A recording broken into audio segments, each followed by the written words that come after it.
días quiero estar con vos en tu casa.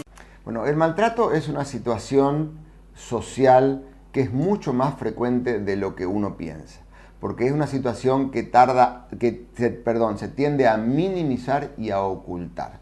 Se sabe por estadística que el 5% de todos los chicos ha recibido algún tipo de maltrato o en su familia o por algún tipo de cuidador o en su ámbito escolar o de guardería. Cuando se sospecha algún tipo de maltrato, se debe concurrir, no solamente es necesario que concurra al pediatra, sino a algún otro profesional que le pueda ayudar a identificar si esta situación es real o no. ¿Qué síntomas debemos sospechar? Porque es muy difícil que veamos en una situación, nosotros los pediatras, por ejemplo, sospechar el maltrato por padres hacia un chico, o una maestra jardinera o una maestra en edad escolar que pueda sospechar que ese chico sea maltratado en su casa o por algún cuidador, o los padres sospechar que ese chico pueda ser maltratado por una cuidadora o en algún jardín de infantes, que hemos tenido muchas historias de estas, si ustedes recordarán hace un tiempito atrás, sobre maltrato de los chicos por sus maestras jardineras. Hay situaciones en las que tenemos que tener presente y que los padres deben saber, o aquel que está a cargo como personal educativo de ese chico, saber identificar para descubrir un maltrato. Por ejemplo, lo primero es que hay que creer lo que el chico nos cuenta. Si el chico está empezando a hablar, es muy difícil que tenga la capacidad de fabular sobre una situación de maltrato. Si él lo refiere, hay que tomar muy en cuenta esta situación.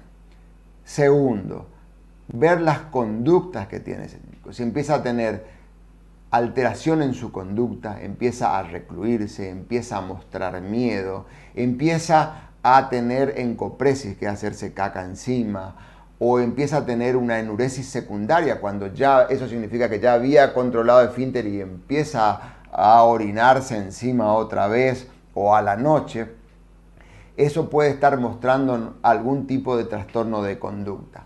También un bebé que era muy dócil ahora empieza a estar irritable o empieza a faltar al colegio más de lo habitual y sin razón justificada, o no quiere ir con una determinada cuidadora o a un determinado jardín de infantes. Eso nos demuestra que alguna situación de maltrato puede estar sucediendo.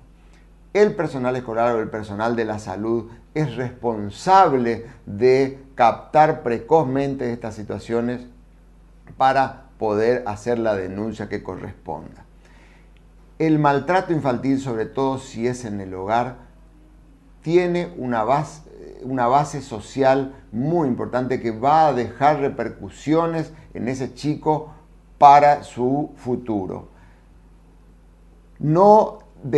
Hay un gran error que pensamos que el maltrato infantil existe en las clases sociales bajas y de bajos recursos. No es así, existe en cualquier tipo de clase social y no necesita una persona con un trastorno psiquiátrico en la casa para que un chico sea maltratado.